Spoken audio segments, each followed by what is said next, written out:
happy that you have this initiative going. Um, and I'm welcoming the students. It's great to see that we have people who really are in the quest for this knowledge. And I started the same as you guys. And by the way, my name is Rene. Um, I am from Cameroon, so me and your prof are from the same country. So yeah, I've been working in cyber for almost 10 years, in information technology in general for almost 10 years. I've assumed multiple roles, ranging from regular help desk, answering calls on the phone, to working as a junior IT admin, and then to going to work as a cybersecurity engineer, and then graduating from there to a cybersecurity analyst. Or whichever. These roles sometimes they don't even matter because what you do is probably different. So yeah. So that's about me professionally. Like you heard, I live in Florida, and I've been here for about 5 years now, right? Um, I also have a training program, but it's not what you guys will get from here. You guys are getting a lot of beginner knowledge. You guys are getting a lot of insight. My program is more about the industrial knowledge and the hands-on and what you are going to be doing, what is happening day to day, how your Monday to Friday is going to look like, and the hands-on, right? So yeah, that's about me. And if you have any questions about me, you can ask. But that's much about me. Today I'm going to be sharing some information about what I do with you guys today. This is going to be more of basics, you know. I'm trying to put it in a lens that you guys can see it, where we are looking at things from a normal world point of view, not too much cybersecurity jargon or language, but something that is trying to break it down for you guys to understand. And the reason why I choose to do that, to do what I'm going to put it that way, and to also come here to talk to you guys about specifically cybersecurity and compliance, is because when I joined the class on, I think 2 days ago, I heard people asking a lot of questions about mathematics, asking a lot of questions about coding, and asking a lot of questions about some. I think it was the things that scare them from maybe cybersecurity or information technology in general, which we have different disciplines or different areas that you can always go to if you have the passion to become an information technology professional or a cybersecurity professional, right? So yeah, that is it about me. If you have any question before we proceed, I can answer. Thank you so much, Rene. Thank you for introducing yourself. Thank you for, I think people like what you just say because some people are scared of math, right? So it's good that we're going to talk about the area of compliance today and other, you know, Yeah. in space of cybersecurity. Thank you. Yeah, you can start. Thank you. Okay. I'm going to share my screen here. Yeah. Okay.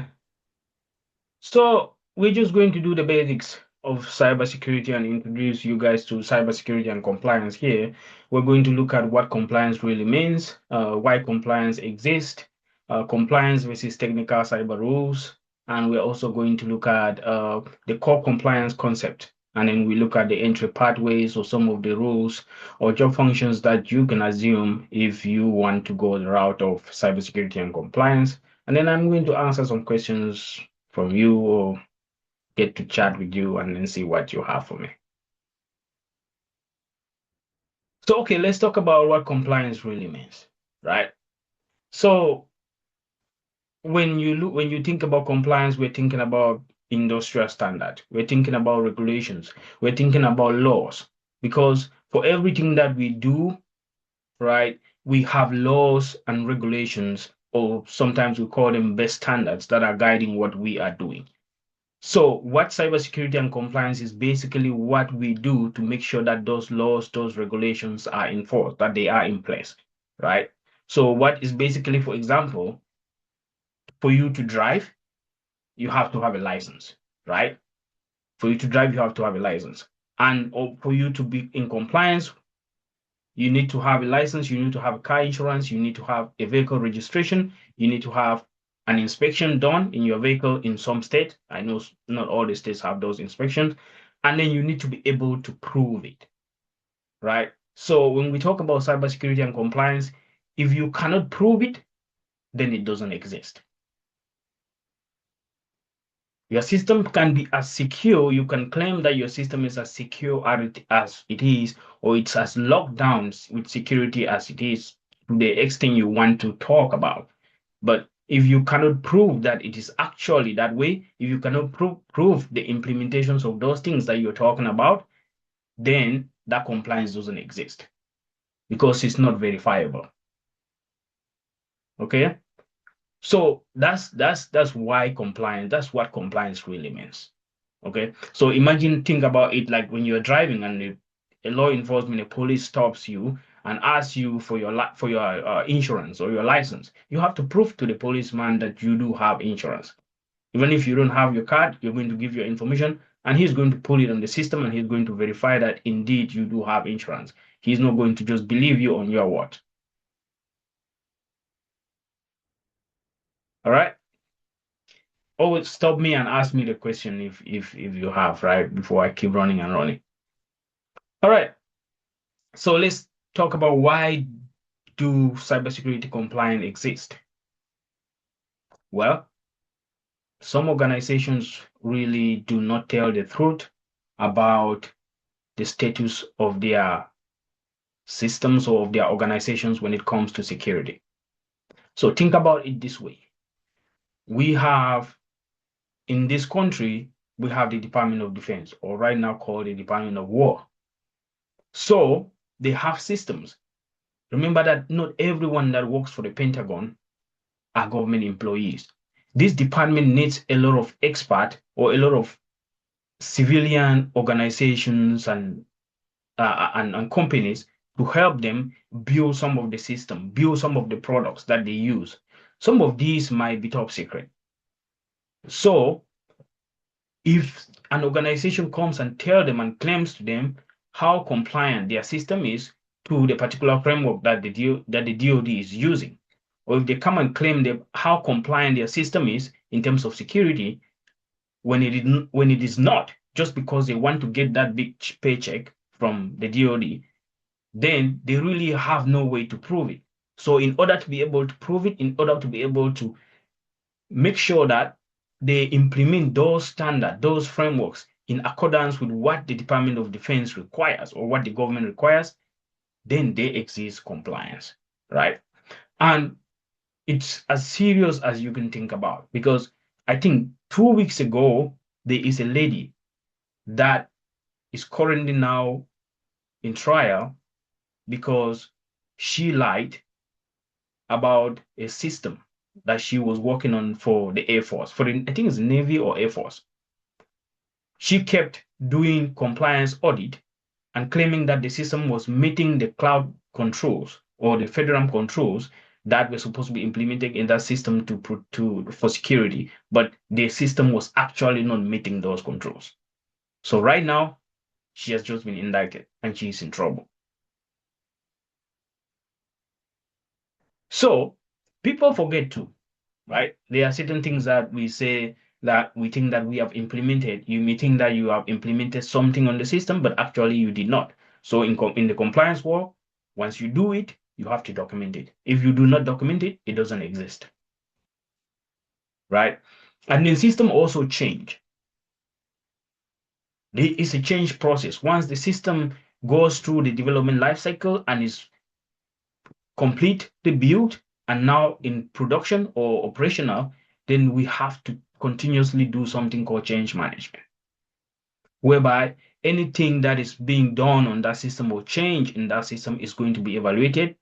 We're going to do something called a security impact analysis, which is basically looking at what is this change that we are trying to do? What does this change do to the system? And what are the things that this change is going to change bring to the system? Does it change the people that log into the system? Does it change the tools that the system is using, or does it change the data that the system is collecting? Does the change also send the data that the system is collecting somewhere else outside of that particular environment or that particular organization? Those are the things that compliance help check, right? And then, of course, we were already talking about regulators need to prove that you are indeed compliant, right? And we're going to talk about some frameworks. So that's why I'm not talking about them here. So who cares about compliance? I already said the government cares a lot about compliance, a lot, because that is how they are able to determine if those systems are following their security principles. If those systems can be able to protect the data that they currently store, process, or transmit. If those systems can protect the population, if those systems can meet the national security needs of the country, right? And then regulators, of course, because like we said, for example, regulators, they have to know if, for example, if you have a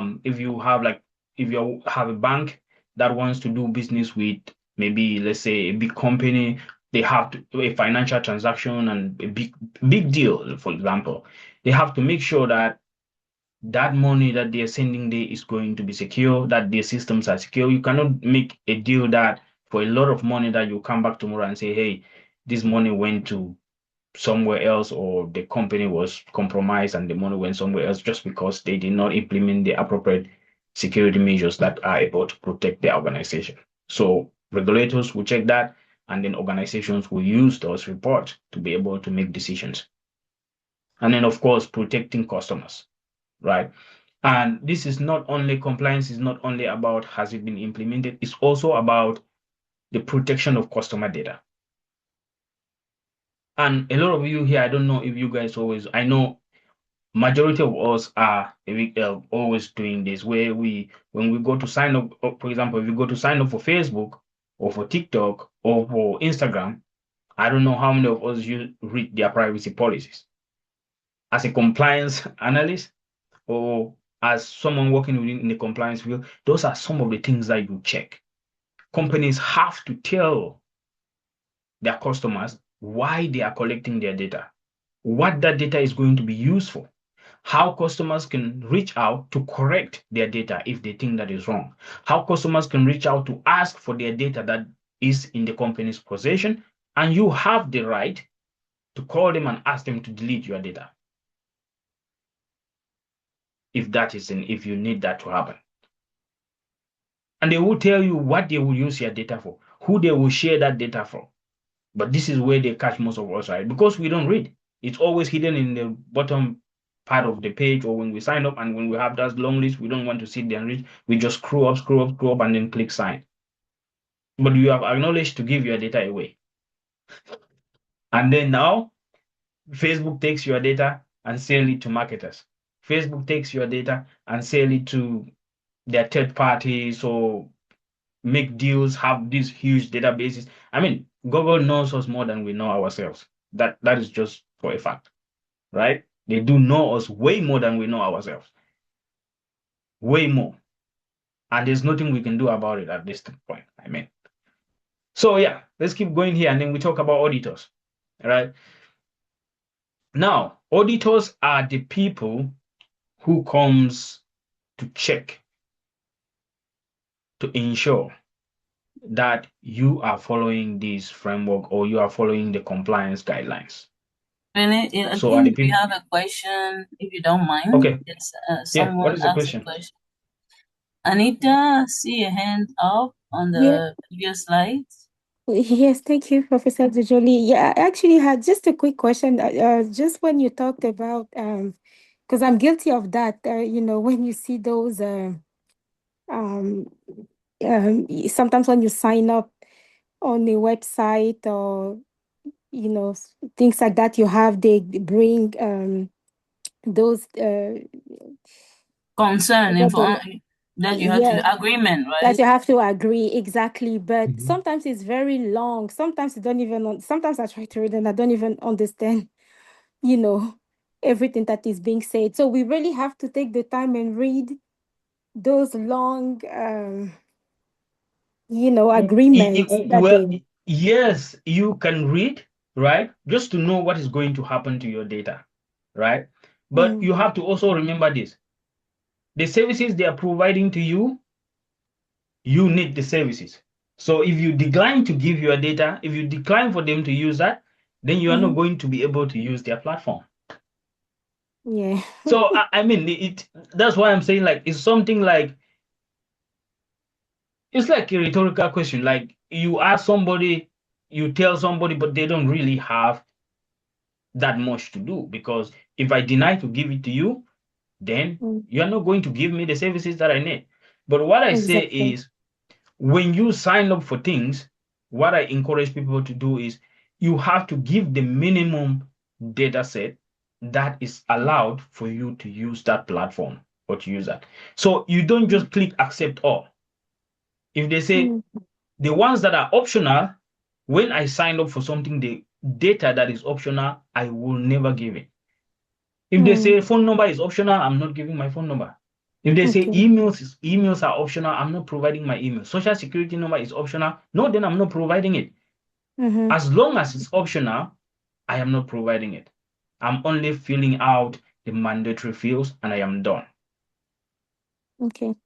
But sometimes they So you have really other need to ways. minimize the amount of data that you give them.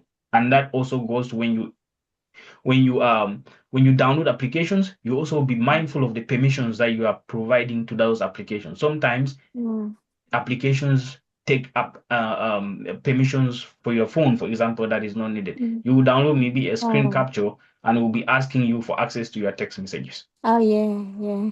Why? Why? Yeah, Right? exactly. Yeah. Yes. Thank Yeah, you. please, Renee, we have another question from Dr. Coffin. Yes, Renee, I have a question about customers' data. I heard that some customers have more expensive data. The data can be more expensive than others. For instance, if I have the data of a celebrity, maybe company can share that and this can cost more money. What do you think? Yes, yes. Data is very data is the most lucrative It's asset gold. It's in the gold. world. Data is more expensive than gold. Yes, than Anybody even that oil. has data, yeah. I mean, anybody that has data is a gold mine. Anybody that has data Yes. is a rich man. Yes. If you have control of data, that's why you when you look at Google, when you look at Facebook, and when you look at Apple, do you think they make money from the iPhones that we buy? No, that's not where they make money. They make money from the data that we provide to them every day. Our patterns when we go to sleep, restaurants that we visit, where we walk, how long we drive a day, the locations we stop at, all those things are calculated. You know, if you have heard about big data, all Yes. those things are calculated, all those things are put together, and they can basically predict our lifestyle, predict what we're going to do next. And then they sell it to marketers, and then they sell it to companies. Maybe they can even say Walmart has its big data on its own, but they can sell it to Walmart for Walmart to be able to know who to target to sell products to. For Amazon is the one that you should really look at, right? When you look at Amazon, the amount of intelligence that those guys have. So Yes. if when you have Alexa in your house, for example, Yeah. Alexa is always listening to you. Let me tell Mm-hmm. you that. If you Yes. doubt that Alexa is not listening to you, talk about a toothpaste that you want to buy and wait for 3 hours. They will advertise it to you. Yes. Even Wow. Google Home. Google Home, Yeah. all those stuff. They when So, so yeah, go ahead. now I was just going to ask, so what's the solution? We shouldn't have Alexas, we shouldn't have those things. Like, I how mean, can you, can if we you ever be really want to live, protected? if you want to live a secure life in terms of cybersecurity, if you want to live a secure life, that means that your life is going to be as uncomfortable as hell if you are ready to accept that, Wow. right? Because Mm. first thing, as long as your thing joins the internet, it is no longer secure. The computer that is secure is the one that is lying in the basement and it has never connected to the internet. And at that point, it Exactly. has no use, Yes, yes, yes. Wow. right? Just to add on the big data, when I was working United Healthcare, I was working in the IT part, and we're doing big data. And during one meeting, they were facing some issues, like a lot of health insurance company. They were facing issues, and the boss stand and say, "We have the data, so we cannot go down. We cannot go down." And I didn't understand. I was just a beginner there, and they say, as long as we're controlling the data, because they have data from the Yeah. patient data, everything that you can think of, they have data. So they were feeling so confident. And at that time, stocks, everything was going down, even everything was going down, but they were kind of very up, they were not shaking. And I was like, how confident is him? But now I understand, like, he knew what he was talking about, because patient data, just think about it. When you go to the hospital, they have all your files, everything, even provider data they can, they are the boss. When you have data, it's like you are the boss.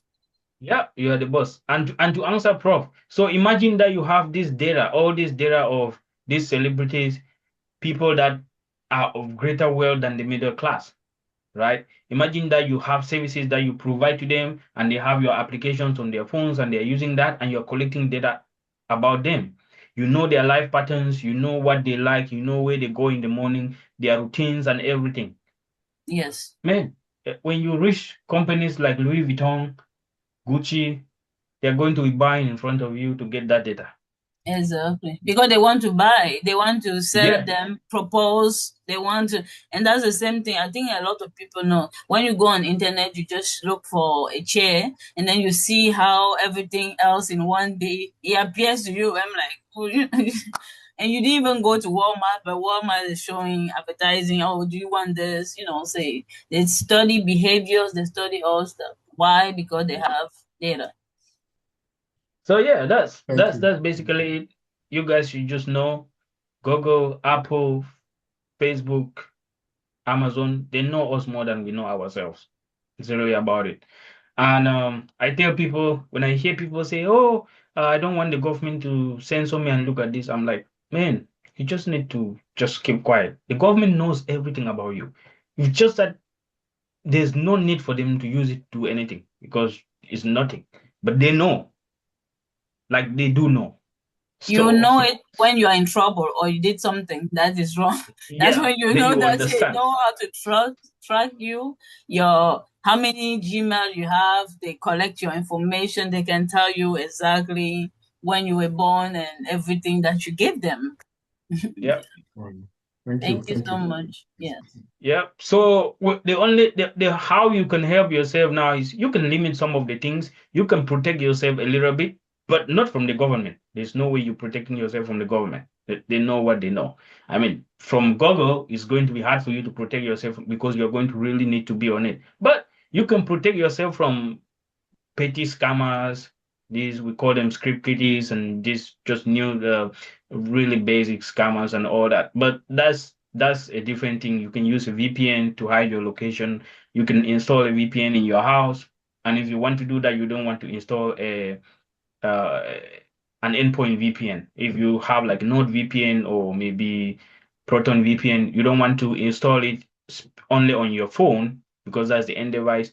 But because then when you come to the house and connect to your Wi-Fi, then there's no net because your traffic is going out from your through your ISPs. And our ISP is another person that knows way more than we know because everything from our house goes to our internet service provider and they know what we're doing. So it goes to them before they forward, they take it out and go and grab what we need. So they know that, hey, you send us this traffic, you're going to look for Facebook. Okay, you visit Facebook. You send us this traffic, you're going to Amazon, you visit. So they know all those things. So if you can hide from your internet service provider so they don't get that by installing a VPN, but it has to be that you have to install it in your router so everything in your house goes out through the router. But like I said, security comes with inconvenience. So there are going to be some site that you want to visit. Maybe one day you want to visit your doctor's office and it's going to deny you because they see that you are using a proxy. So all those type of things.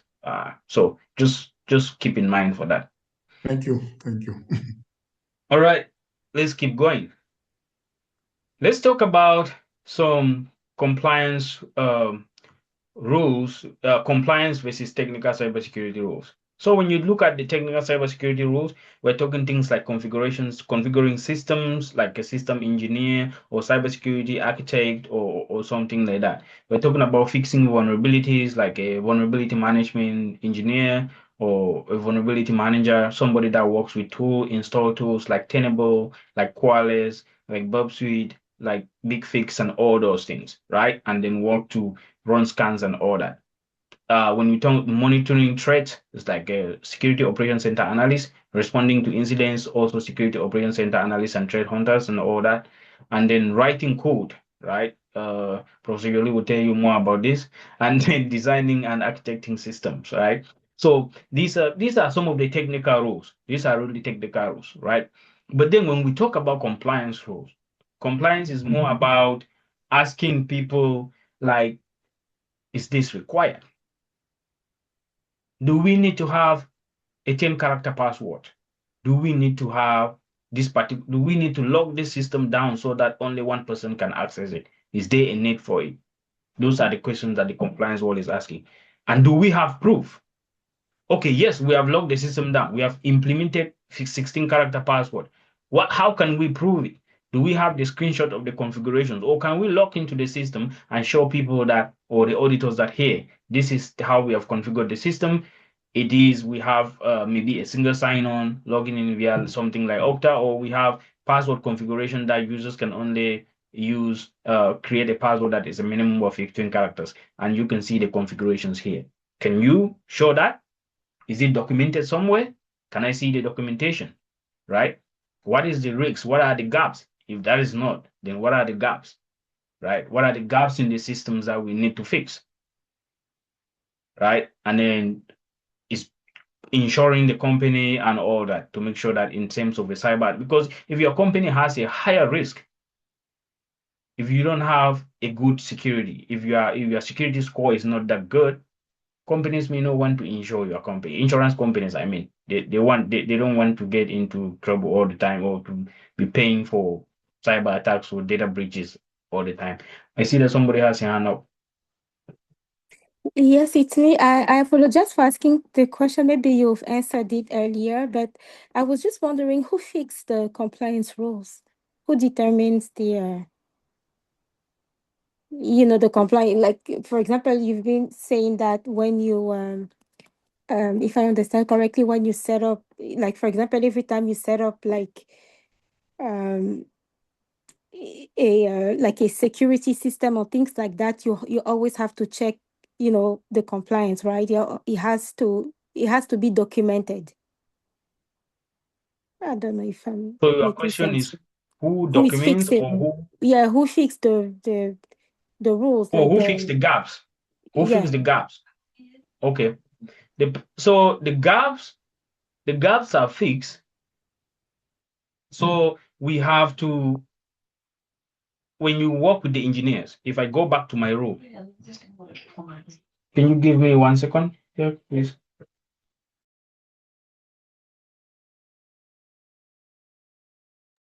Yes, so while we are waiting, any other question? I think he was answering the question that Ms. Anita asked regarding the who fits the compliance roles.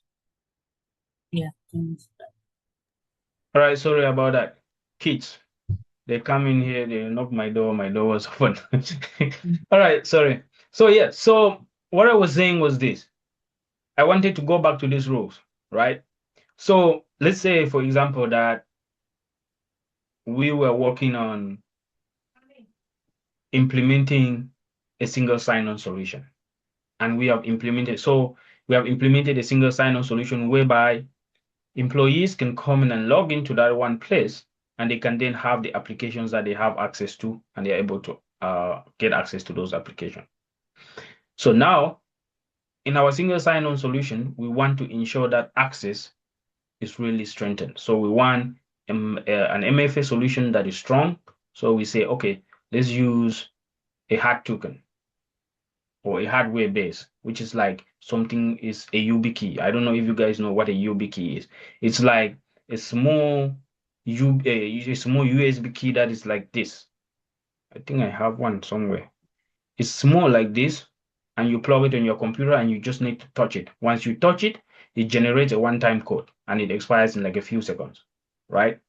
So now, and then you can say, okay, the compliance requires that we have 15 characters minimum. So now you come as an auditor and you audit that system and you see that they are using 10 character password.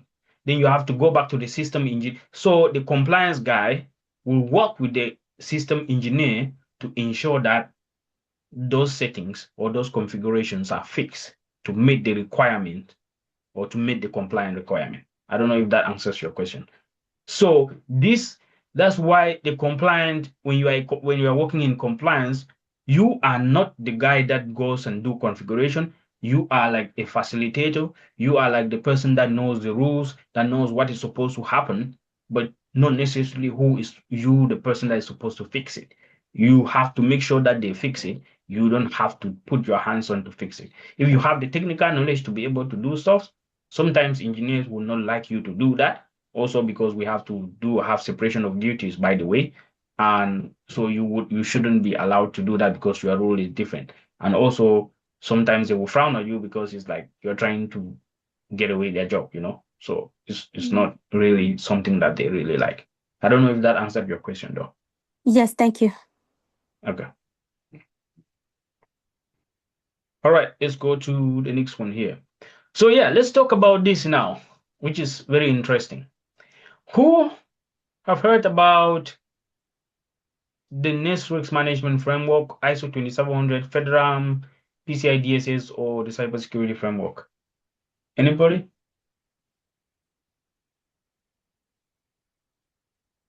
Sorry, can you repeat that, please? Your question. Have you ever heard about the Risk Management Framework, NIST Cybersecurity Framework, ISO 2701, FedRAM, or PCI DSS?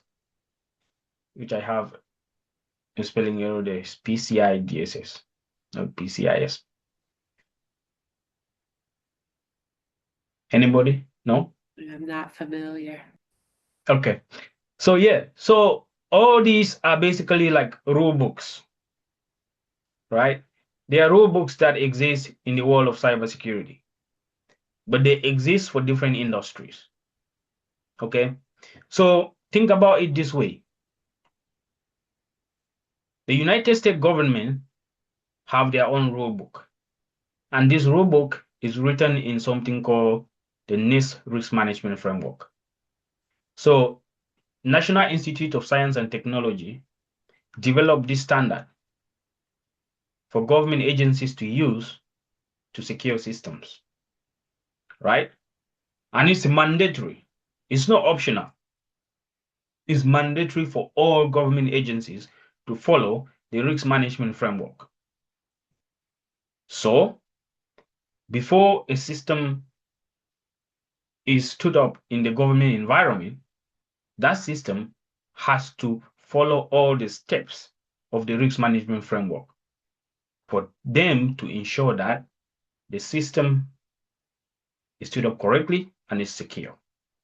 So, these steps could include the steps include for the risk management framework includes, for example, you prepare for the system, which means you gather information. What is the system going to do? What is the mission business function of that system? What is it going to help the agency do? And all those things.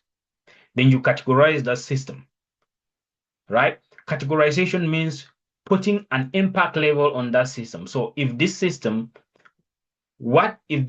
is compromised, what is the impact going to be on the organization, which is the government here, on the American people, and the country at large, right? So I see that you guys learned about the CIA yesterday. The CIA is very essential here when it comes to the next risk management framework. Everything in cybersecurity revolves around the CIA. That is something that you need to know. You cannot go for an interview if you cannot explain what CIA is. It's as essential as you can think about. Confidentiality, integrity, and availability. So systems are categorized based on these three watermarks. So what would be the impact if confidentiality is compromised? What would be the impact if integrity is compromised?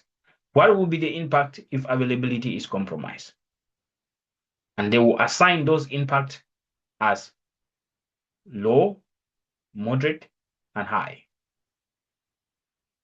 That's something we can go to in a different day for more detail. But just know that that's how it works, right? So the risk management framework is used in the government environment. The cybersecurity framework is used industrial-wide. But the risk management framework, it doesn't mean that companies cannot use it or organizations out of the United States cannot use it if they want to. If you want to use it to help your organization, you are more than welcome. All the documents are out there in public for everyone to use. So it is public information, you can use it, right? So it's an open book. But the agencies must use that. Cybersecurity framework is built for the industry out there for private companies, right? They can use that. And then ISO 20701 is like an international standard, right? This is what most organizations that are not, doesn't have anything to do with the government, especially in the United States, they use ISO 20701. You will hear, if you go to your organization, I don't know where each of you work, but if you go, you'll probably hear them say, we are ISO certified, we are ISO certified, we are ISO certified. If you look, in terms of information technology, they will be ISO 27101 certified. And what are the rule book? What does the rule book says? It talks about access controls, how you need to build your system for proper access controls. It talks about configuration management. It talks about human resource management. It talks about the culture of the organization. I think ISO also has something related to diversity and order. It talks about a lot of things, right? So the controls in ISO are close to the controls in the risk management framework. So if you know one of these framework, it will be easy for you to transition and work on any of them. Then we have SOC 2. SOC 2 is also mostly going for financial institution, but it also for the private industry. And then we have FedRAMP. Now, I want you guys to learn this one and listen to this one because it's essential.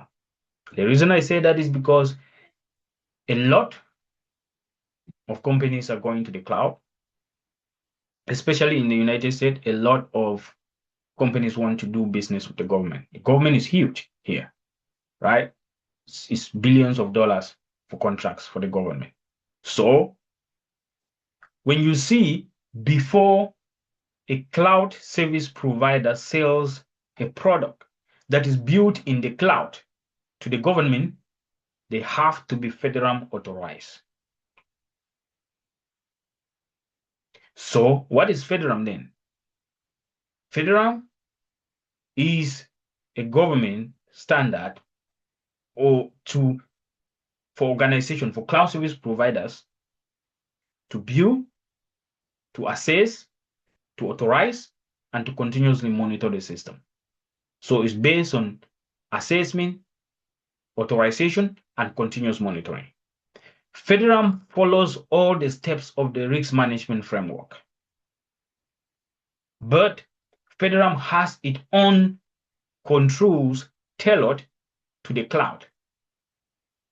The risk management framework can apply everywhere. The controls can apply everywhere. When I talk about controls, they are those things that you need, those things that you need to implement, right? Those rules that you need to implement for your system to be secure.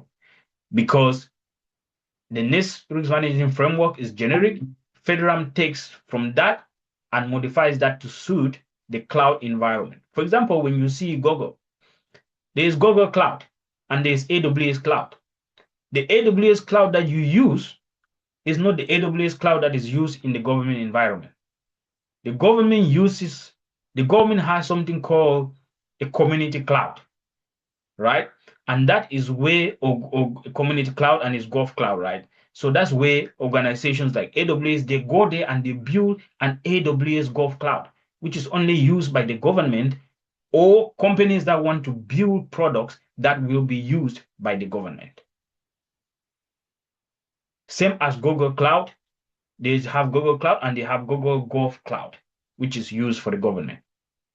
Same as Oracle Gulf Cloud. So all of them, because they want to do business with the government. And those clouds, they have to be assessed, they have to be in compliance with FedRAMP. FedRAMP is their rule book. And FedRAMP is very specific, very, very stringent. Because it will tell you, for example, if you are not a US citizen, you cannot get access. If you are not a US citizen or a permanent resident, absolutely no way you can get access to the FedRAMP environment. Right? So we can talk more about that, but that's about it. Then let's talk about payment card industry and PCI DSS. This is a standard that was developed by MasterCard and Visa, and is basically to protect the financial industry. If there is any organization that is processing credit card information, they need to be in compliance with PCI DSS. So they are the guys that say like you cannot store somebody's full card number. You cannot store somebody's the last digit. You can only store the last digit of the card number. You cannot store the CVV code at the back of the card and all that. Right? So that's PCI DSS. So you see, you can go everywhere here when it comes to compliance. You can be working for you can do compliance basically for in the government side. You can do compliance in the private sector and all that. So it's a lot of things that you can do. And as I've been talking about this, you didn't hear me say calculus here, or coding, or mathematics, right? You didn't hear me say that. All right. Any question before I go to this slide?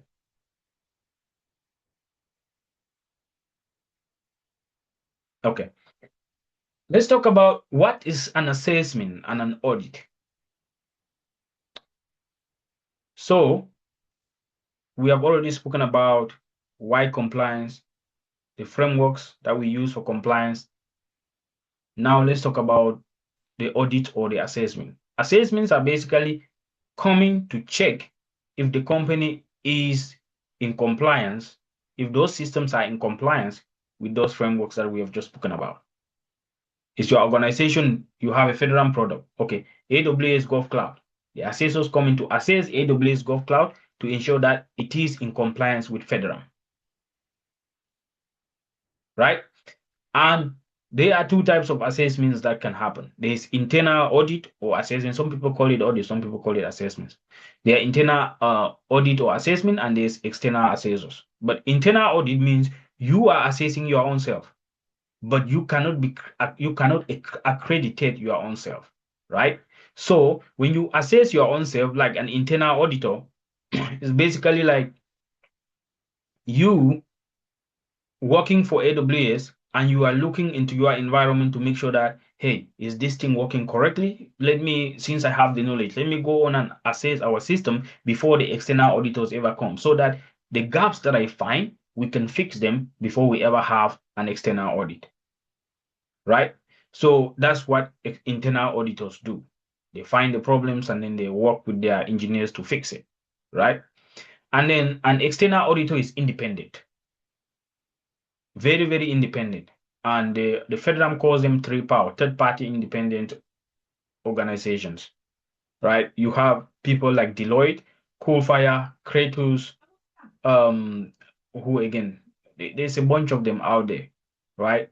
But you are not mandated to use Coalfire or to use Deloitte. You can choose the one that you negotiate with them and it fits your budget or your company's budget. So they come in and they assess your systems for you, and then they give a report to FedRAMP, for example, telling them that, hey, we have assessed this system, this is our report, these are the findings that we found, on the system, we found that the system is supposed to implement 15-character password, but they are only implementing 10-character password. We found this issue, and we found it. And then FedRAMP is going to determine, and the agencies are going to determine whether they want to authorize your system to be used. If they decide not to certify your system, then it's because your report was not good. Or maybe they will say, go and fix those things, and then we can certify your system. All right. So this is a job response, this is a job role, this is a job position. I've done this before. And let me tell you, it's not hectic as you could think. But let's talk about something called the plan of action and milestone. This is an important document in cybersecurity. It may be called differently in different frameworks, but this is generically known as the plan of action and milestone. It's basically a document that contains, for example, we talked about assessment and auditing. When you get those findings, you have to document them somewhere so that you can track them till they are fixed. And this is the document that contains those. When an auditor or when somebody comes to look at your organization in terms of where is your security, the first document that they'll probably ask you is, where is your plan of action and milestone? They want to see that high critical vulnerability that the scanner found 2 months ago. What have you done to it? Right? Has it been remediated? Has it been fixed? Or has it been ignored? Or what is going on with it? And the story of what is going on with that particular finding is going to be found in the plan of action and milestone. So it contains the weaknesses or the findings of your organization and of the system. It contains when those findings were made, when it is expected to be fixed, who is expected to fix it, and a monthly update on what we are doing to fix it. Right? And also the impact level of that particular finding, low, critical, or high, or medium. In the federal world, for example, if you have a critical or high finding, you have to fix it within 30 days. If you have a moderate or medium, you have to fix it within 90 days. And if you have a low, you have to fix it within 180 days. If you don't fix that, then you are out of compliance.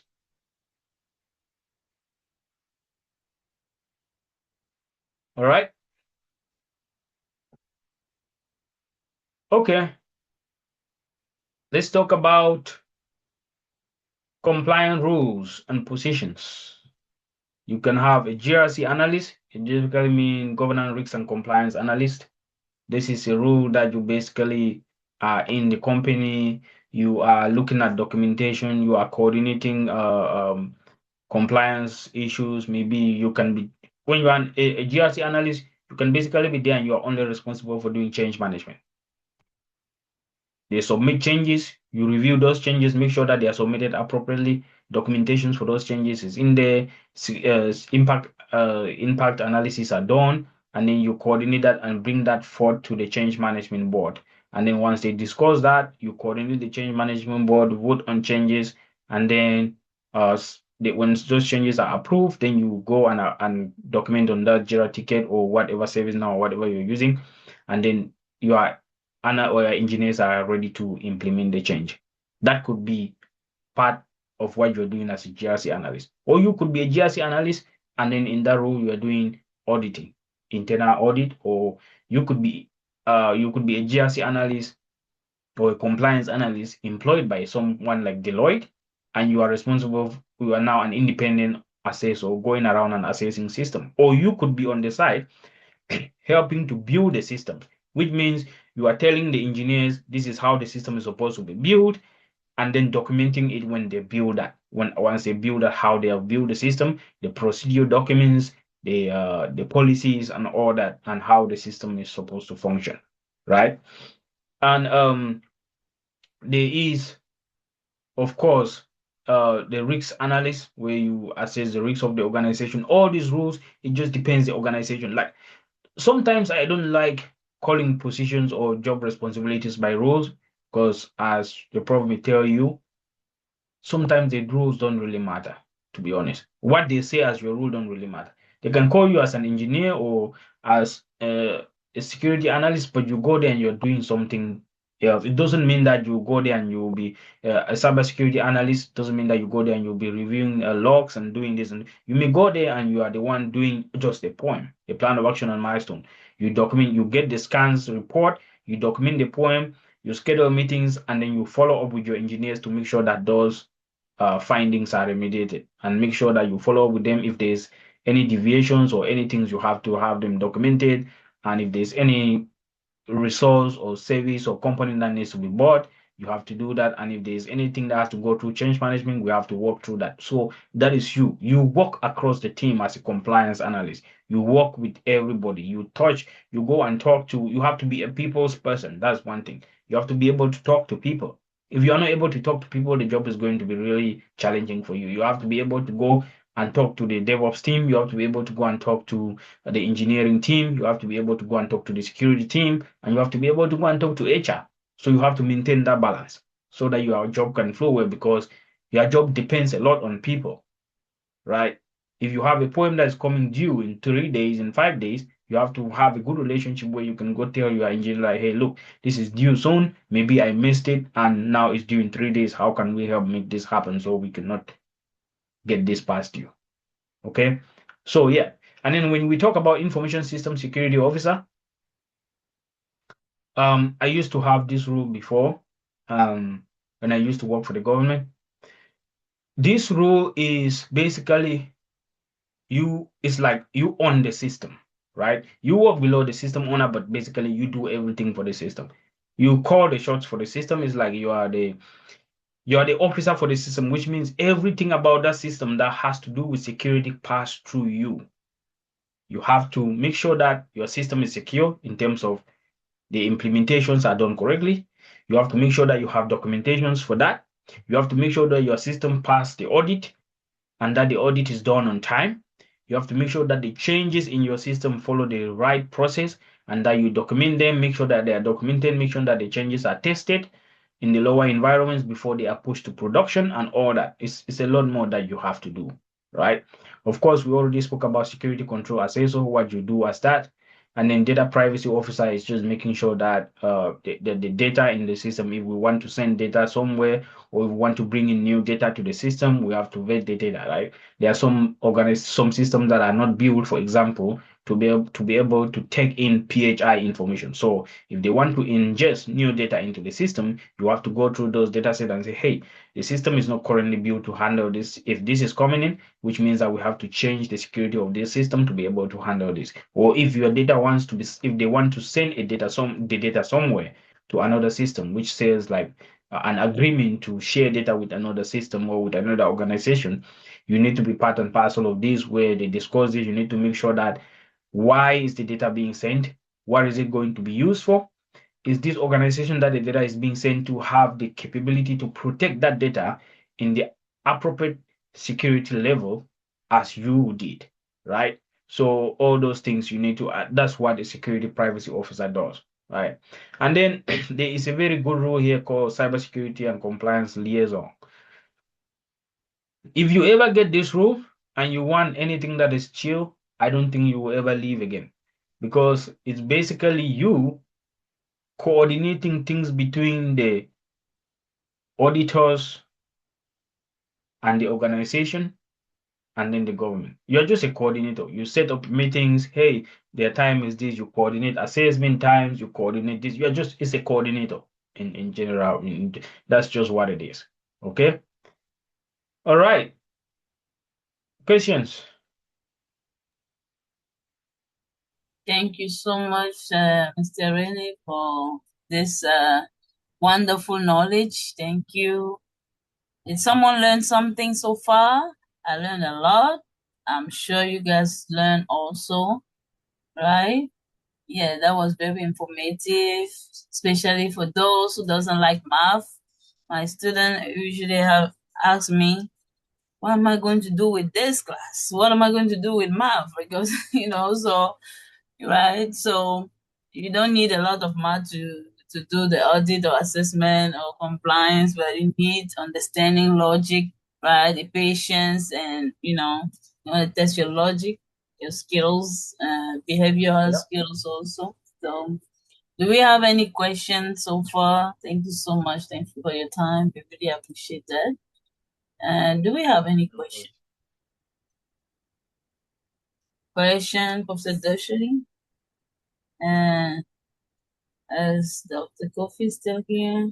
Yeah, we're here. We're here. Yeah. Any questions? We were not sleeping. We were paying attention. Good. Yes, please fill out the attendance sheet. I see a lot of people did not fill out the attendance sheet. Please take 1 minute, fill out the attendance sheet for me, please. It will very help us, right, to make a question. Sometimes the students are interested in salary, or we talk about all these positions, but how much they make so that they can major in this field. That's true. So let me tell you guys something about this field. And I always don't like to call salaries because students will then start going for the salary. Okay. But I'll call it anyway. So cybersecurity and compliance pays way, way more than security operations center analyst. It's not even close. A normal medium, let's say a mid-level cybersecurity compliance guy is making $120,000 a year. Wow. Right? A junior level is making like 85,000, 90,000, 95,000 and going up. When you start reaching senior levels, not even senior level, some mid-level assessors, even an assessor, mid-level is making something 140, 135, 140. You want to make me change my job? Switch? I mean, but it pays well. Like, okay, pays that's well. cool. You want to change your mind, Dr. Kofi? Oh, yeah, I will think about it. Oh my God. What about you, Dejoli? I'm just kidding.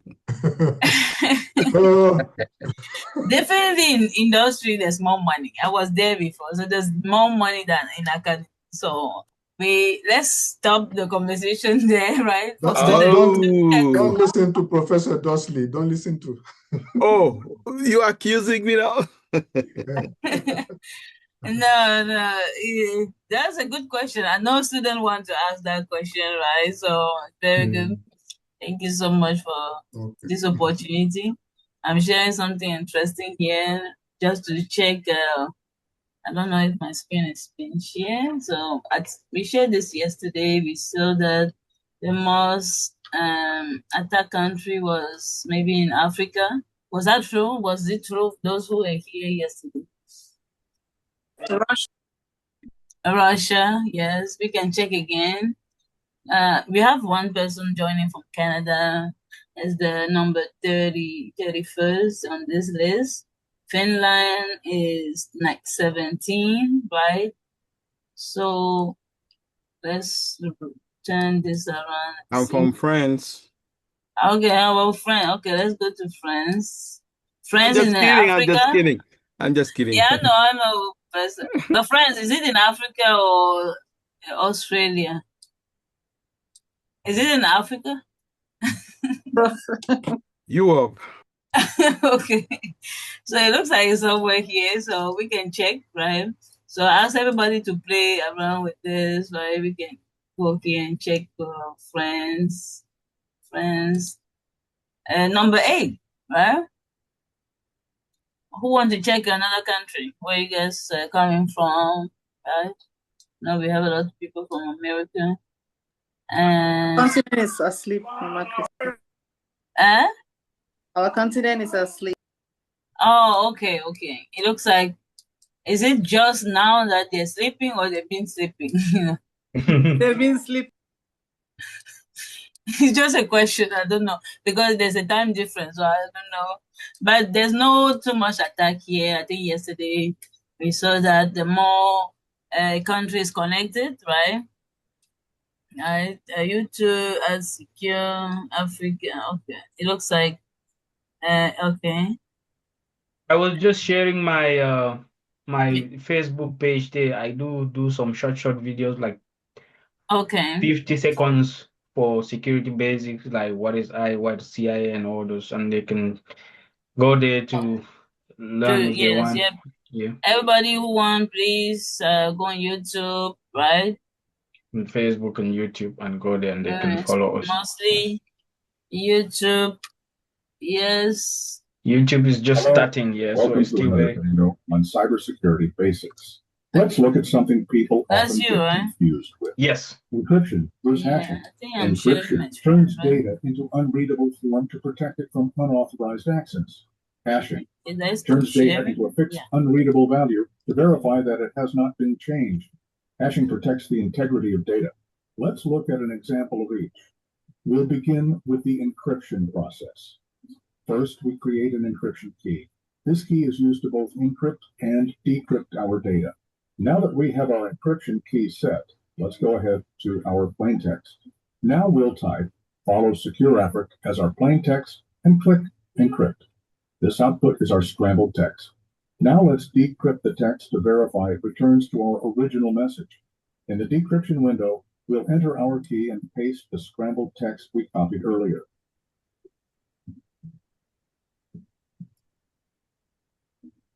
After clicking decrypt, voila, the process is complete.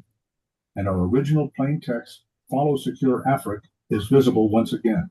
Now let's see how hashing is done. Good, We good, have good. the MD5. Please subscribe to Hello. the channel. Welcome to another video on channel. cybersecurity basics. Let's. Thank you. The Thank you. channel. Yeah, please subscribe to the channel, right, and follow those videos. So we have I think we have a question for you. Yeah. And just so they know, we are also going to be doing podcasts. And our podcast is more about Africa, African tech talent, cybersecurity, everything related to tech in Africa. The first episode is coming up on the first week of February. So it's going to be a lot of content. Yeah. One day you may see some first day that you know. So it's coming. Yes, yes. Amazing. Okay, that's very good. Please subscribe to the channel. Keep getting information. Information is the key. The more you know, the more you can function, the more you can fly, right? The less you know, the less you function, right? Or the more you cannot do anything. So, my question that I have, I know we have only 6 minutes. It's true, we have actually prepared something today with Bless. Mr. Bless is here. We have prepared something, but because of time, I don't think we're gonna have our small labs train on for hands-on. So please fill out the attendance. For those who fill out the attendance, we'll give you the opportunity maybe when we have our next workshop, because we're gonna do a lot of hands-on. We are working to put things in place so that everybody will have time to practice, see a little bit what is happening by virtual labs, virtual machine. Every terms that you learn that we are not really familiar, it's good that you come back. It's good that you share, at least with one person. When we say we have a workshop, and let's share, right? That's actually how we are building the community, is how we are uh, providing awareness to people so that people will not be scammed. A lot of people, even in your family, will tell you they have an account because they didn't just know how to go in the settings and protect themselves. But everything is there. We have to help people. Last summer, we had some research where high school people have to interview their family members, grandpa, grandma. They participate in the research. They know how to be secure. They know about ransom. They know about some words that they didn't know before. So it's very important that you share what we're doing. It's workshop. Maybe you can think I know everything, but there's always someone in the crowd that who doesn't know anything about cybersecurity, or maybe who is a victim or who can be a victim tomorrow. Please share Every time you see a link, I'm gonna add all those emails, those people who register to the classroom. So every time I will share when we have the next workshop, you'll have more opportunities like this to invite even more experts, those people working in industry, so that they give us a flavor about what they do every day. Thank you. So my question to Mr. Rene, how is, if you don't mind, how is AI changing the cybersecurity landscape? How AI is helping or maybe not helping? What do you think about cybersecurity and AI today? So AI is helping a lot, right? So AI is coming and is enhancing the way we do our jobs, right? Something that I would take maybe 2 hours to do. For example, me working in the compliance arena here, something that I would take 2 hours to do, like write an implementation statement or write a documentation, and it takes me 2 hours to review grammar and go all those things. It takes me now basically 1 hour to do because I just write and I can ask AI to help me make it look good, make it for the audience that I want it to be for, and that's easy, right? Some technical things that documentation that you have to do or some technical implementations that you have to do. AI has come to facilitate that. And like you said, AI is something that we also have to learn. And there is the AI compliance part of it that is coming up right now, right? I'm currently studying for a certification in advanced AI management, compliance management, which is offered by ISACA. And you would see that even though we have frameworks. These frameworks are getting these frameworks are getting updated to be able to assess the risks of AI systems as well. Because as long as it's coming to help, it also has some risks. Because the standard that we had before, they did not address AI. So that's the gap now that is being field that they are working to fill. For example, NIST is working on something, right? So and we were on so that comes out and then we have to work on that as well. But yeah, AI is helping in order to fill this, in order to help you do your job faster, helping accelerate the time frame that you need to do to perform your task. But you need to learn how to use the AI to be able to do that. So that's why we always say you have when and this was said in 2 classes ago when you indulge in information technology, you have to be know that this is a lifelong journey. You're always going to be learning all the time.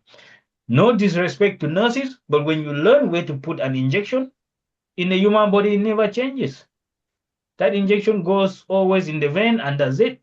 But that's not information technology. It changes every time, every time, right? So you have to keep on learning and Yes. updating your knowledge. Yeah, but in the bad part, AI is going to take away jobs, some jobs, right?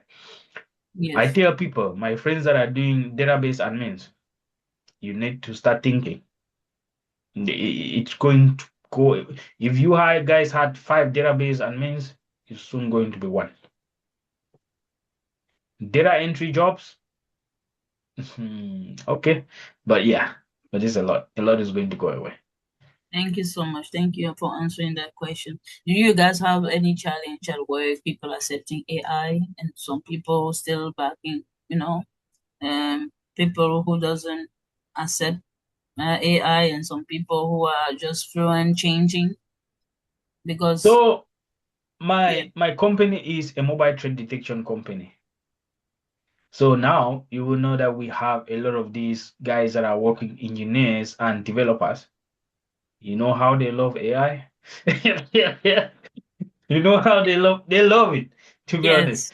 Yes. Yes, Yeah. yes. They welcome it in there. I mean, they have already been incorporating into things to the extent that I have to tell them, hey, we have to slow down because you cannot just build this thing into we don't know about the security in this thing, so we have to be Exactly. able to talk about the security, how it is secure, because we can't just import it into our environment infrastructure and then render the infrastructure provide some loopholes in the infrastructure that someone can exploit just because we want to use AI, you know. Mm, okay. Okay. So can you advise any AI tools that you guys use and maybe you want to share with students any? I know ChatGPT in companies, they don't like it because it's sharing information. So do you have like things private I for the mean, in company? generic in our company, we do use Gemini. Okay. We use Gemini. Yeah, But it's we use protected Gemini. because it's the company Ge- license. They have a license. yes, and Gemini is also in compliance with FedRAMP at this point. Thank you. Thank you. Yeah, Okay. Thank you, Professor. but it's not all licenses of Gemini though. So if you're using Gemini but Gemini is yeah is Okay. good. Yeah, So what's your best AI tools so far? it depends what I'm doing. If I'm working on something related to graphics and designs and all that, I'm going to use Gemini. If I'm doing text, uh, something that is report research and all that, I'm going to use ChatGPT. Okay. Report. Okay. So Yeah. do we have any other question for Mr. Rennie? I think a lot of people are learning a lot so far. Please take I think we have a question in the chat. Can you help me understand what the impact cybersecurity can have on the daily lives of citizens? Okay. Yes, I will give you an example. Remember 3 years ago, there was an attack. What state was that? That just shut down the power grid.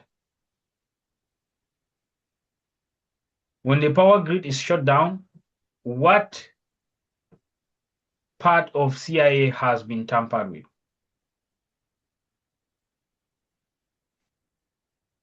You guys learned CIA yesterday, right? And you guys answered the question today. If the Correct. power grid is shut down, what part of CIA is compromised?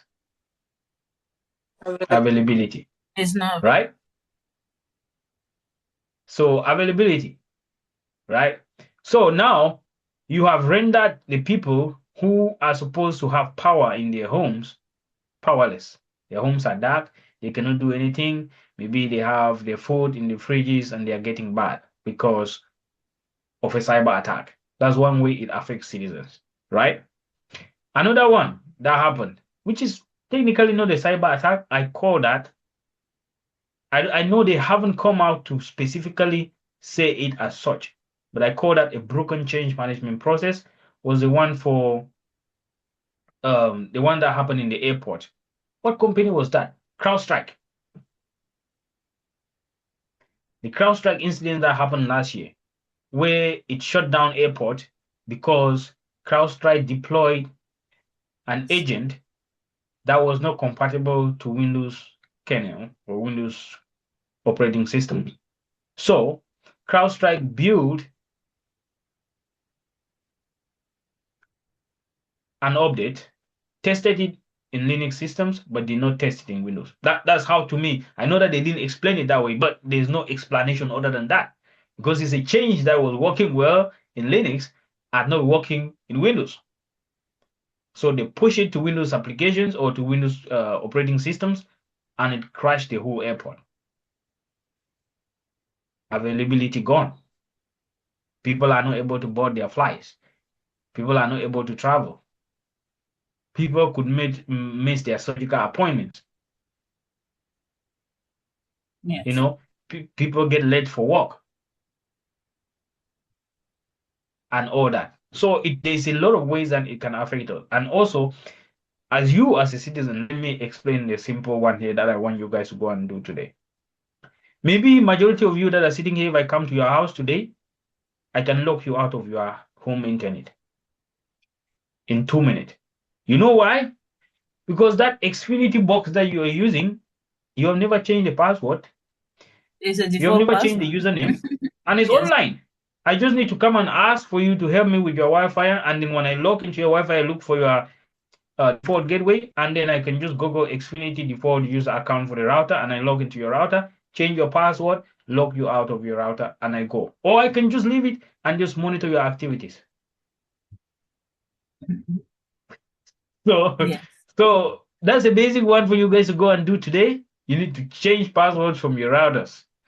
Change those Yes. default passwords and usernames. They cannot be that. You cannot keep them the same as the internet provider gave you. By the way, I don't use any router from the internet provider anyways. I buy my own. I don't have anything to do with them. I don't trust it. Okay. Someone said my bank account was hacked. It was a tough time. Okay, I think it's Anita. Yes. Yeah, Yeah. things are happening. We need to secure our assets. This is why this workshop it helps people who think that it's only maybe to get a job. No, it's actually even at the route. I went to a lot of homes and I see that nobody cares. They're using the default password that Verizon or whatever gave them, and you know. So And the then they same. have a guest Wi and then they have a guest Wi-Fi. I'm like, what are you doing with the guest Wi-Fi? Why? Yeah. So we have another question. I know Mr. Bless was here. I want to take the opportunity to let both of you answer questions, right? Because we are wrapping up uh, with this session. I really want to thank everybody for our presenters, our expert who came here. Thank you so much. Mrs. Mirabel, she has a question. No, I was Yes. just following up on what Renee just said. Sorry for the noise. You said you don't use their own internet. What do you use? Because the more we know, then that's why we're here, right? Thank you. I mean, I just buy my own router and I just call them and pay for my services. And I plugged in my own router that I bought and I call them and say, hey, my router is plugged in. This is the serial number. They activate it and that's it. They don't see any, they cannot see my router. So, and I also like my network in my house. I mean, I can share with you guys how my network is configured. Like, so if you guys want to go, but when you broke it, I don't know how you're going to fix it. But basically, what I do is that in my router, I have a VPN. So my router is able to handle a VPN. So any traffic that leaves my house goes through the VPN. That VPN, let me tell you, is not my location of the data that leaves my house is not in Florida. It's in a different state. So every traffic that goes out from my house comes from a different state. That's why I don't get local advertisements in my TV. That's why I don't get any of those things. So basically, instead of my ISP to become my to become the how do I call it, to become my DNS provider, I'm using my VPN provider, whom they are not sharing my data, they are not selling it, right? Because that's the essence, they're a VPN provider. So it goes straight to them and they go grab the whatever site I was looking for and then encrypt it and bring it to me. And my cloud service provider doesn't see that data. Then when I leave my house, my phone internet is not going to work unless it connects to the VPN. Immediately I leave my house and I turn to mobile data. If it's not connected to the VPN, my internet is not going to work. It's just going to shut off. But can you do this? Yes. But when there's issues with it, are you able to manage it? That's why we are here. So if there are issues with it, you break it, you're going to mess with it and you're going to learn. And that's how you learn. Like I have like 3 boxes computers in my house that I break every day. I mean, there are some that I don't even know the password, some that but that's how you learn. If you don't learn like that, then and also some of you here, you need to go and buy. I tell people, go to Facebook Marketplace, look for a PC and buy it for Yes. $50 or something. You know what you're going to do with that PC? You keep scattering it, taking it out, take the Breaking hard it. drive, buy a different hard drive, swap it in there, build it the way you want to build it, connect it, install a different operating system on it, and all that. Play with things like that, and you will enjoy it. Yes. Yes. Yes. Definitely. Yes. Any question for Mr. Bless? He's here with us. Anyone want to give us the last question? Yes. I just Yeah. hope we that Renee comes back and hosts another meeting with us so we can keep learning. This was Yes, great. Very informative. definitely. Yes, definitely. We'll invite him again. So let's pray that he answer our. So we are very grateful for all the information we learned today. Thank you so much. Any question? Any last question? I mean, we will invite Renee or Blaise in the summer. We have summer program, for our Yes. C-step students, for our high school students. So we will get in touch with you. You have done a wonderful work for us. The workshop is very No informative. worries. Yes. So Thank you thank you so so much. much. I'll be an Thank you. alumni by the summer. So I hope I can still have access to Yes. meetings, 'cause I'll be Are you a student? me, yeah, I'm a student. Yes. I graduated. Professor Kofi was one of my professors. Yeah. Okay. So you're graduating. So you Yeah, can the come, you can spring. join. I have your email. I will always send reminders.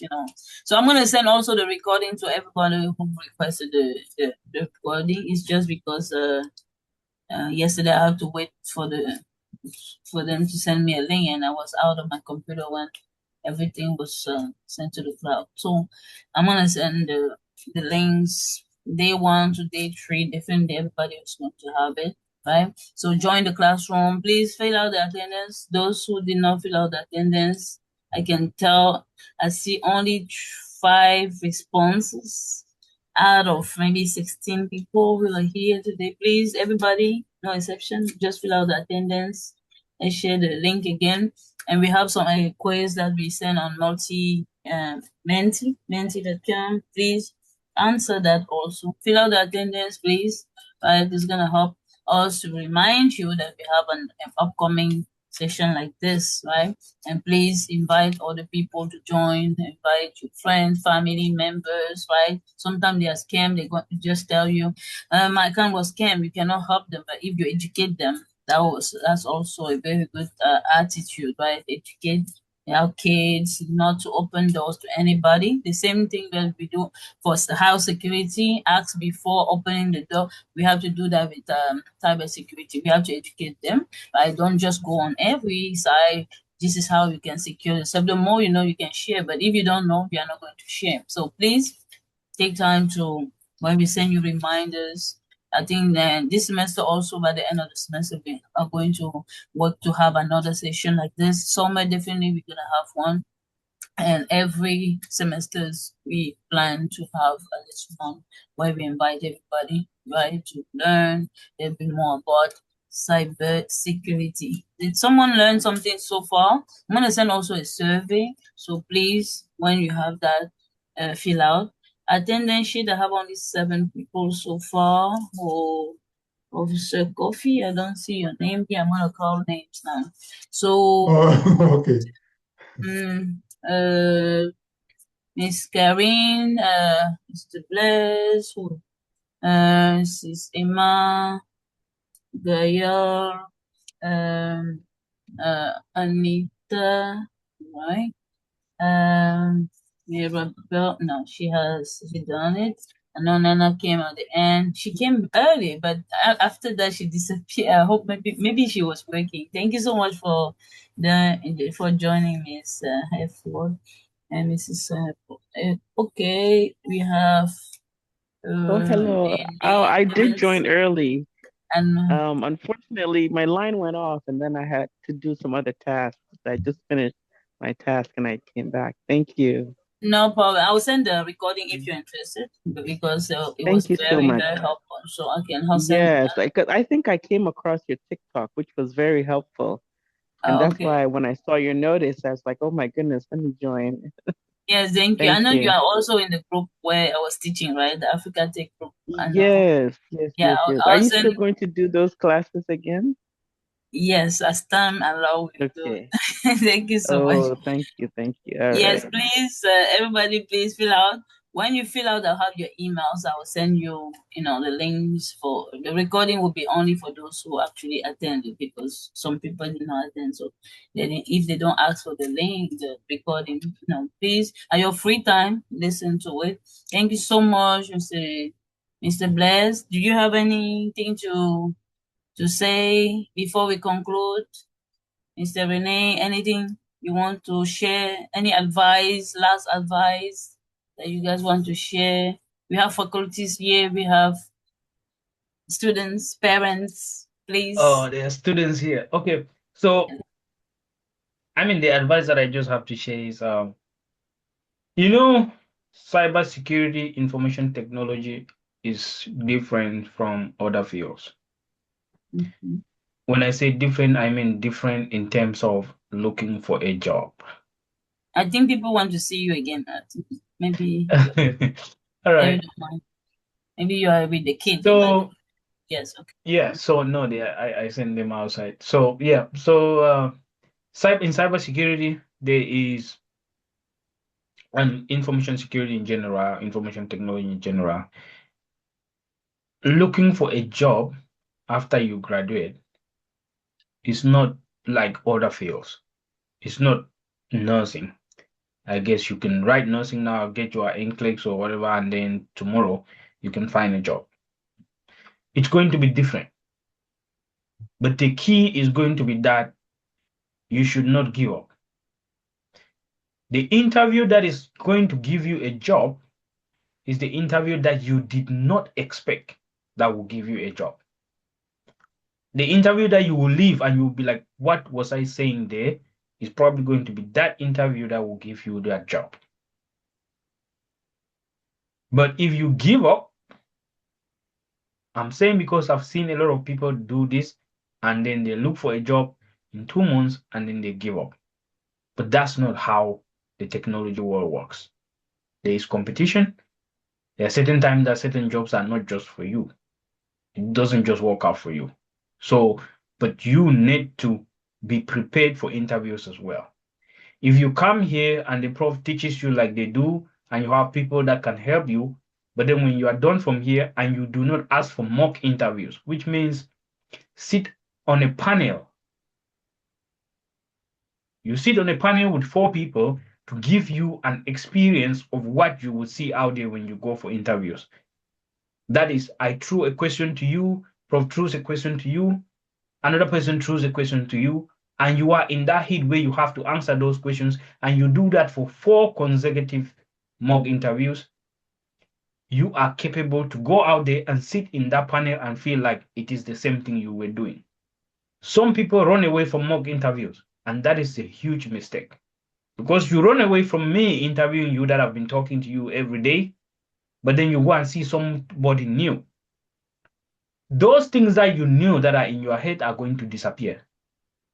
I mean, all the concept, it happens. You sit and you forget everything, but you actually know. But because of the panic, because of the just you being afraid, you will forget everything. So it is important for you to always do mock interviews. You do a mock interview like a real world, come on camera, sit down, have 3 people sit in a panel, 4 people, and interview you.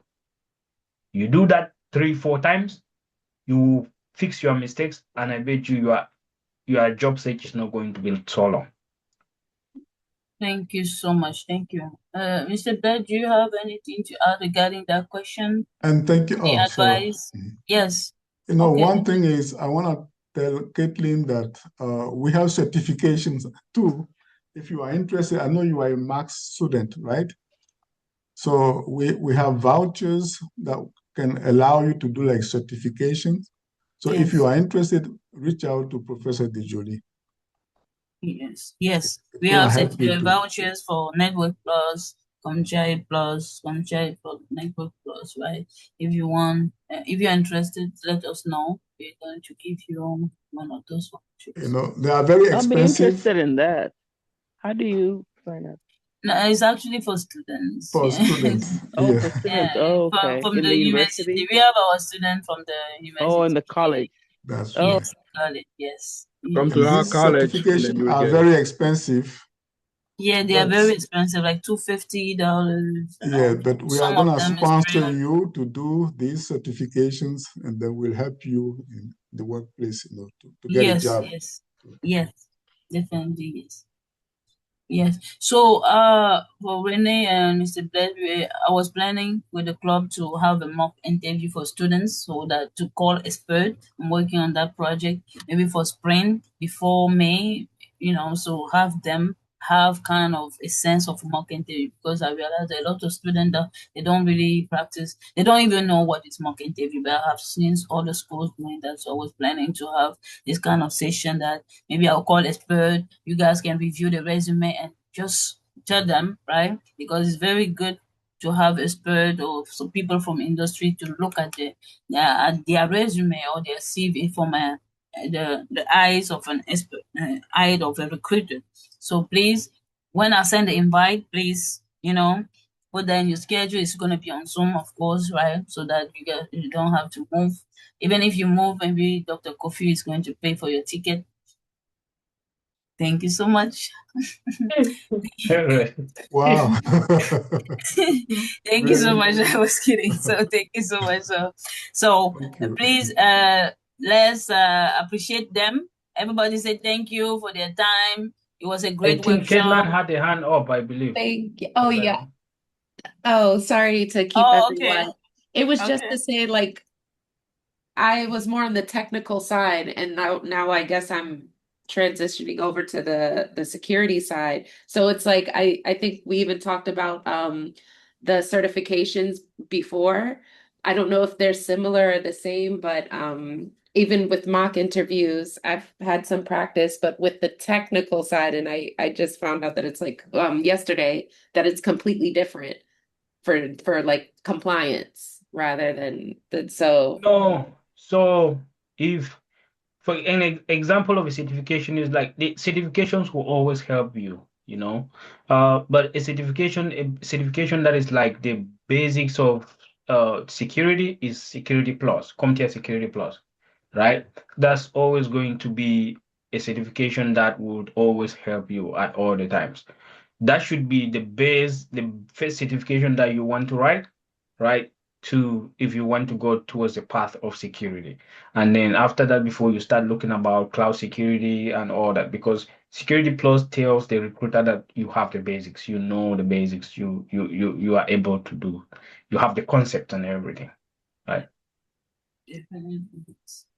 Yes. Thank you so much. Thank you. Thank you. Yeah, so I hope everybody fill out the attendance sheet, right? Please, if you did not take time when we wrap up, when we close to do that, it's very important so that we can actually send you reminders, right? Okay, I see a lot of people actually fill out some of them, but some of people, many, okay. Thank you for your time. We appreciate you. Thank you so much, right? We will keep in touch with you, and thank you. Thank you, Dr. Kofi. Thank you, Professor Dashley. Thank you, Okay. all the faculty who are here, all the students, community. Thank you so much. Any last word, Dr. Kofi? Oh, I think that was amazing, and I really thank everybody. Thank you so much for your hard work. Thank you for inviting them. We need people from the workforce to inspire or to teach students, to train them, so that they know what is there. So this is good, a good practice. So I really appreciate your work. And I Thank you would so like to much. thank all the speakers for the wonderful job. Thank you so much, Dr. Kofi. So Thank you. Yes. I think we should have a session like that consistently throughout the semesters and systematically, especially for the benefits of Max and system student at the Yes. college. This information, it's very important. I would say it's crucial Yes. for the student body and faculty alike. So And yeah, we have to keep on pushing, and I hope this is not the last one, even though we're gonna have the big one during the summer. But you see, we could have, here and there, one or two session um during the semester. and also, I like the fact that we invite parents. This is very important Yeah. because we serve so many high school, middle school students, but we want to also train their parents. And then I think it will be a very employing Section 2. That's right. That's Yeah. right. To secure the whole house, not only the student, but Yeah. everybody. Yes, yes, That's yes. right. That's very good. Thank you so much, Professor Deshule. Thank you, Dr. Kofi. Thank you all, community students. I'll keep in touch. I'll send you the Zoom link, the recording, right? If I don't, please email me. I will make sure I do that. Thank you. Bye-bye. Thank you. Good night. Bye. Good night. Bye. Thank you, Blair. Have a good Mr. weekend, Blair. everybody. Thank Thank Bye, you. you so much. Blaze. Thank you for Bye your bye. time. Bye. Thank Bye. you. Bye. Bye-bye. Bye-bye. Bye.